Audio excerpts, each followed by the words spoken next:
तो गाइस आज हम बात करेंगे my life as a loser के चैप्टर नंबर 86 के बारे में। और पिछले चैप्टर में हमने देखा था एंचोल उस दुखियारी आत्मा का सपना पूरा नहीं कर पाता जिसको एक आर्टिस्ट बनना था, बल्कि ये दुखियारी आत्मा यानी कि ये बंदा जिसको आर्ट बनाना कभी काफी ज्यादा पसंद था, अब ये एंचोल के अलावा किसी और की आर्ट बना ही नहीं सकता, क्योंकि एंचोल ने इससे अपनी आर्ट इतनी बार बनवाई होती है कि इसका ये एक बुरा सपना बन चुका होता है और ये बंदा उससे बाहर नहीं आ पा रहा होता। बट इस वाली टाइमलाइन में एंचोल को ये सारी की सारी चीजें ठीक करनी है ताकि वो कैसे न कैसे करके फ्यूचर में वापस चला जाए। इसलिए एंचोल सोचता है इस बंदे की जिंदगी में इसको एक नया गोल देने का, यानी कि इस दुखियारी आत्मा को एक ऐसा मकसद देने का जो मतलब इसको कुछ सूट करे, जो इसको पसंद आए आर्ट बनाने के अलावा। लेकिन आज की वीडियो की शुरुआत में हम देखते हैं एंचोल दोबारा से अपनी बॉडी में होता है और पहुंच चुका होता है उसी अंधेरी जगह पे जिस जगह पे वो हर बार उस वक्त जाता है, उस वक्त पहुंच जाता है जब वो फ्यूचर से पास्ट में जा रहा होता है। इस जगह को देख के एंचोल काफी ज्यादा खुश हो जाता है, उसको लगता है कि उसका फ्यूचर में जाने का वक्त आ चुका है। लेकिन इतने में ही वो ये देख के हैरान हो जाता है कि उसकी बॉडी वापस से मोटी हो चुकी है और इस मोटापे की ही वजह से ओरिजिनल वाली टाइमलाइन में इस मोटे की वाट लगी थी। इसलिए एंचोल सोच रहा होता है कि वो दोबारा से मोटा कैसे हो गया, क्योंकि उसके मोटापे को तो जीनू ने कम कर दिया था जब जीनू उसकी बॉडी में था। साथ ही साथ में ये जो सपनों की दुनिया वाली टीवी होती है वो भी ऑन हो जाती है और इस टीवी में एंचोल देखता है लिखा आ रहा है गोल, जहाँ पे जीनू और एंचोल की दोनों की ही शक्ल बनी हुई है और दिखाया जा रहा है कि जीनू अपने गोल के काफी ज्यादा करीब है लेकिन एंचोल अपने गोल से काफी ज्यादा दूर है। एंचोल अपने मन में बोल रहा होता है,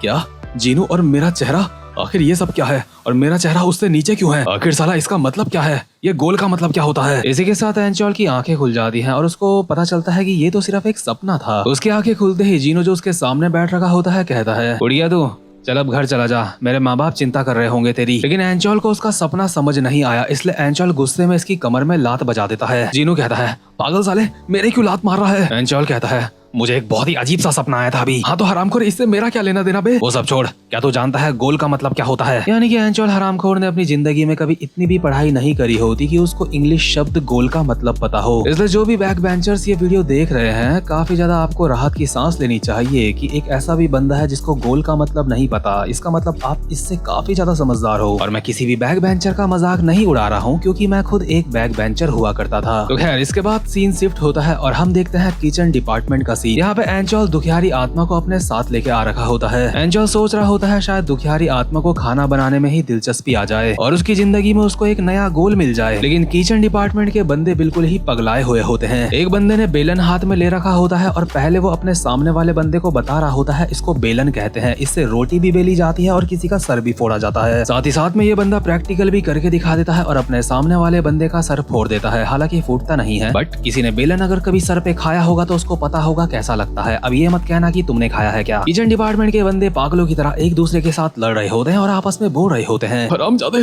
आज तो फैसला हो ही जाए, तुझे मैं ओवन के अंदर डाल दूंगा हरामखोर। हरामखोर, तेरे खोपड़े का डिजाइन बिगाड़ना पड़ेगा मुझे। तो खैर यहाँ पे पंगे चल रहे होते हैं और दुखियारी आत्मा जो यहाँ पे सीखने के लिए आया होता है अपने मन में बोल रहा होता है, आखिर ये सब कुछ क्या हो रहा है, मुझे ये सब कुछ नहीं चाहिए था, मुझे जीनू किम की बातों में आना ही नहीं चाहिए था, आखिर मैं यहाँ पे आया क्यों, यहाँ पे सारे के सारे पागल भरे पड़े हैं, अगर ये लोग ऐसे ही लड़ते रहे तो मेरी प्रॉब्लम सॉल्व कैसे होगी। एंचोल जो यहाँ पे मौजूद होता है लॉन्डो को बोल रहा होता है, हरामखोरो मैं तुम्हें सिर्फ 3 सेकंड का वक्त देता हूँ, चुपचाप से यहाँ पे आके आटा गूंदो या फिर जो भी तुम कर रहे तो वो करो। और एंचोल भी अपने मन में बोल रहा होता है, सच में साला यहाँ पे एक भी नॉर्मल इंसान नहीं है। अपनी ओरिजिनल वाली टाइमलाइन में जब मैं अपनी बॉडी में था, उस वक्त जब मैं जिम जाया करता था तो एक चीज थी जो मुझे बहुत ज्यादा सुनने को मिलती थी। सब कहते थे कि मैं भगवान का चुना गया बंदा हूँ, मुझे टैलेंट कूट कूट के दिया है भगवान ने, सब मुझे एक जीनियस मानते थे। इसलिए मुझे आज भी उम्मीद नजर आ रही थी क्योंकि मैं एक जीनियस रह चुका हूँ। इसलिए मुझे लग रहा था कि अपनी जिंदगी में मैं कुछ भी कर सकता हूँ, लेकिन चाहे मैं कुछ भी करने की कोशिश कर लूँ, ना जाने क्यों हमेशा कुछ ना कुछ गड़बड़ हो जाती है। जैसा कि आपको पता है एंचोल दुखियारी आत्मा के साथ साथ खुद भी ये पता लगाना चाहता है कि वो फाइट के अलावा और क्या कर सकता है, क्योंकि शायद इस चीज का जवाब जान के वो फ्यूचर में वापस जा सके किसी तरीके से। बड़े हरामखोर से कुछ भी नहीं होता। जब ये मैकेनिकल डिपार्टमेंट में जाता है कुछ मशीन्स ठीक करने के लिए, तो ये मुक्का मार के उन मशीनों को तोड़ देता है, क्योंकि इसको लगता है कि अगर ये मशीन में मुक्का मारेगा तो मशीन खुद ठीक हो जाएगी। जब ये किसी के बाल काटने की कोशिश करता है तो उसके टकले में इतने मुक्के बजा देता है कि वो बेचारा अनकॉन्शियस हो चुका होता है। और ऐसा इसलिए क्योंकि जब एंचोल इसके बाल काट रहा था तो ये बंदा कुछ ज्यादा ही हिल रहा था। इसलिए जो कोई नहीं चाहता कि तुम्हारा बाल काटने वाले बंदा भी तुम्हारे टकले में ऐसे ही बजा दे, जल्दी से वीडियो को लाइक कर दो। इसके बाद जब एंचोल किचन डिपार्टमेंट में आया होता है तो उसके सामने जो गूंदा हुआ आटा रखा होता है वो उसके ऊपर मुक्के मार रहा होता है और आप इस आटे के ऊपर मुक्के का निशान भी देख सकते हो। हालांकि एंचोल को किचन डिपार्टमेंट के बंदे काफी कुछ सिखाने की कोशिश कर रहे होते हैं लेकिन उसके भेजे में कुछ नहीं घुस रहा होता। और एंचॉल ये सोच के हैरान हो जाता है कि उसके अंदर कोई भी स्किल नहीं है, लेकिन पिछली लाइफ में तो उसको ऐसा कहा जाता था कि वो एक जीनियस है, लेकिन असल में वो एक नंबर का ढक्कन है। एंचॉल को समझ नहीं आ रहा होता है अगर ऐसी बात थी तो उसने जो बुक्स लिखी थी वो इतनी सारी सेल कैसे हुई, वो इतना बड़ा राइटर कैसे बना था ओरिजिनल वाली टाइमलाइन में। यहाँ पे एंचॉल को समझ आ जाता है कि वो एक नंबर का नल्ला है, उसको मार धाड़ के अलावा अपनी जिंदगी में और कुछ भी नहीं आता, लेकिन इस बात को वो एक्सेप्ट नहीं कर रहा होता। इसलिए इरिटेट होकर एंचॉल उसके सामने रखे हुए आटे का कचुम्बर बना देता है। एंचॉल बस यही सोच रहा होता है कि जब वो दोबारा से अगर फ्यूचर में जाएगा तो उसे दोबारा से एक राइटर नहीं बनना, अगर ऐसा हुआ तो उसकी लग जाएगी अच्छी तरीके से वाट। एंचॉल को लग रहा होता है जो यहाँ पे वो अपने साथ दुखियारी आत्मा लेके आ रखा है वो भी बिल्कुल एंचॉल की ही तरह है, जिसके अंदर कोई भी टैलेंट नहीं है। लेकिन दुखियारी आत्मा तो अभी घबराया हुआ होता है क्योंकि उसके अगल बगल के बंदे फाइट कर रहे होते हैं आपस में, इसलिए दुखियारी आत्मा एंचॉल से मदद मांग रहा होता है। इसलिए एंचॉल का भी मत्था सनक चुका होता है, उसे समझ आ चुका होता है कि इस स्कूल में सारे के सारे पागल भरे पड़े हैं और इन पागलों के स्कूल में जब उसने खुद को बदलने की कोशिश करी तो वो खुद को बदल नहीं पाया, इसलिए सबसे अच्छा है कि वो अपने आप को बदले ही ना। इसलिए एंचॉल फटाफट से वॉशरूम में जाता है और अपना मास्क पहन के वापस से क्लास में आता है और जो बंदे दुखियारी आत्मा के पास फाइट कर रहे होते हैं उनको लेटा लेटा के मारता है। और ये काम करने में एंचॉल को काफी ज्यादा मजा आ रहा होता है। एंचॉल दुखियारी आत्मा को कहता है,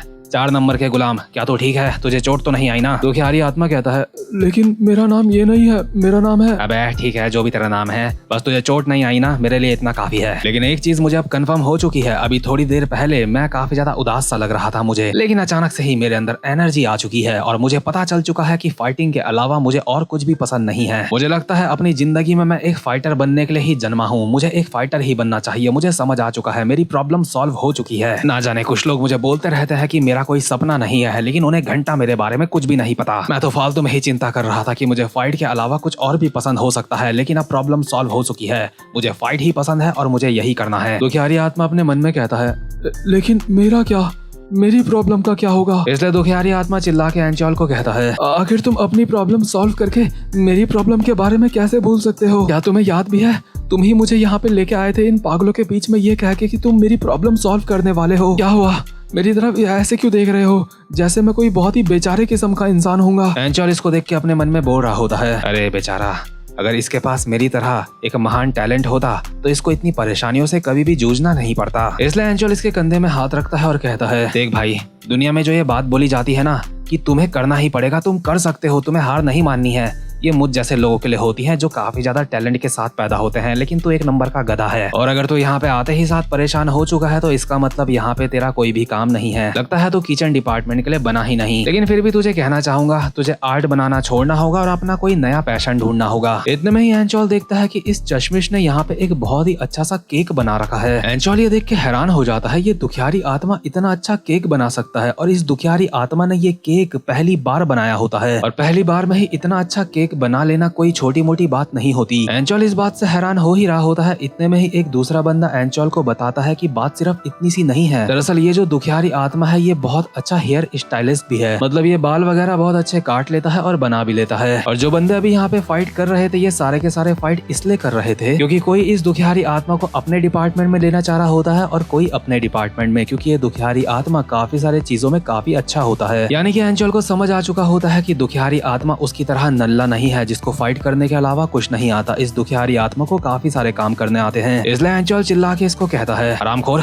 अगर तू इतने सारे काम इतनी अच्छी तरीके से कर सकता है तो इतनी ज्यादा चिंता क्यों करता है? तो अपनी जिंदगी में इनमें से किसी भी काम को अपना गोल बना सकता है। दुखियारी आत्मा कहता है, इस बात से फर्क नहीं पड़ता कि हम कोई काम कितना अच्छा या फिर कितना बुरा करते हैं, इस बात से फर्क पड़ता है कि हमें किस काम को करने से खुशी मिलती है। बट एंचॉल को पता चल चुका होता है इस दुखियारी आत्मा के पास उससे ज्यादा टैलेंट है। इसलिए एंचॉल गुस्से में इसके बाल पकड़ के इसको दूसरी क्लास में ले जाता है और कहता है, चल हरामजादे, तुझे ये कुछ पसंद नहीं आ रहा है ना, तो तेरा कुछ दूसरा टैलेंट ढूंढते हैं, हरामखोर, चल। इसके बाद एंचॉल इसको लेके आता है फैशन डिपार्टमेंट में और दरवाजा खोलते ही एंचॉल देखता है कि नंगा प्रेसिडेंट वहाँ पे नंगा खड़ा है। एक पल के लिए तो एंचॉल की सांसें रुक चुकी होती है ये सोच के कि कहीं ये नंगा नीचे से भी नंगा ना होता, कहीं इसको दोबारा से एनाकोंडा देखने के लिए ना मिल जाए। एंचॉल की किस्मत अच्छी होती है, इसने नीचे से कपड़े पहने होते हैं। दरअसल नंगे ने अपना डिपार्टमेंट चेंज कर लिया होता है, नंगा अब फैशन डिपार्टमेंट में आ चुका होता है क्योंकि नंगे ने अब बॉक्सिंग वगैरह करना छोड़ दिया होता है। इतने में ही एंचॉल को थोड़ी सी दूर से आवाज आ रही होती है, यहाँ से दफा हो जा, तुझे क्या लगता है ये तेरा रूम है? आखिर तेरी यहाँ पे आने की हिम्मत कैसे हुई? निकल जा यहाँ से। एंचॉल सोच रहा होता है ये बात कोई उसको कह रहा है, इसलिए वो गुस्से में कहता है, हरामखोर,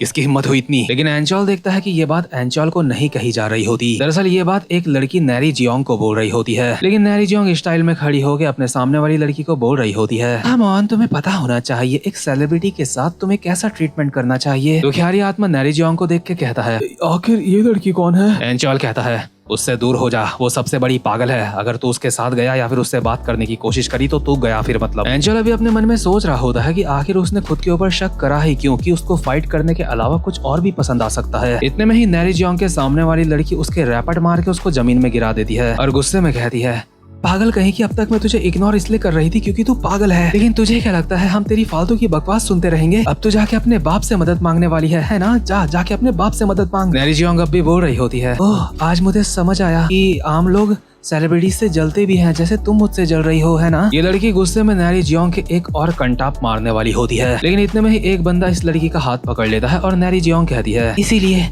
हम जैसे सेलिब्रिटीज अपने साथ अपना बॉडीगार्ड लेके चलते हैं। हालांकि जिसने नैरी जियोंग को बचाया होता है वो उसका बॉडीगार्ड नहीं होता, वो होता है जीनू किम। जीनू ने सामने वाली लड़की का हाथ पकड़ लिया होता है और कहता है, इस लड़की से दूर हट जाओ अगर तुम मुसीबत में नहीं पड़ना चाहती तो। और एंचोल को समझ नहीं आ रहा होता है कि जीनू यहाँ पे क्या कर रहा है और ये कब से इतना हिम्मत वाला हो गया कि दूसरों को बचाने के लिए आगे आ रहा है। बट शॉर्ट में आपको समझाता हूँ, जो जीनू है वो हर तरीके से खुद को इम्प्रूव कर रहा है और एंचोल जैसा था आज भी वैसा ही है, ऑलमोस्ट वैसा ही है। हालांकि थोड़ा सा उसके नेचर में बदलाव आया है, वो थोड़ा सा लोगों का दर्द समझने लगा है, बाकी वो वैसा ही जंगली है। और इसीलिए शायद शुरुआत में हमें दिखाया गया था कि एंचोल अपने गोल से काफी ज्यादा दूर है। तो खैर गाइस, अगर आप चाहते हो कि मैं ये मानवा के भी चैप्टर अपलोड करता रहूं तो इसके लिए मुझे आप सबके सपोर्ट की जरूरत पड़ेगी, क्योंकि ये ऑब्वियस सी बात है, मैं वही मानवा अपलोड करूंगा जिसमें मुझे आप सबका सबसे ज्यादा सपोर्ट मिल रहा हो। हालांकि मुझे तो मैनेजर की मानवा भी काफी ज्यादा पसंद है, my life as a loser भी काफी पसंद है। तो अब मैं मिलता हूँ आपसे अपनी नेक्स्ट वीडियो में, तब तक के लिए गुड बाय।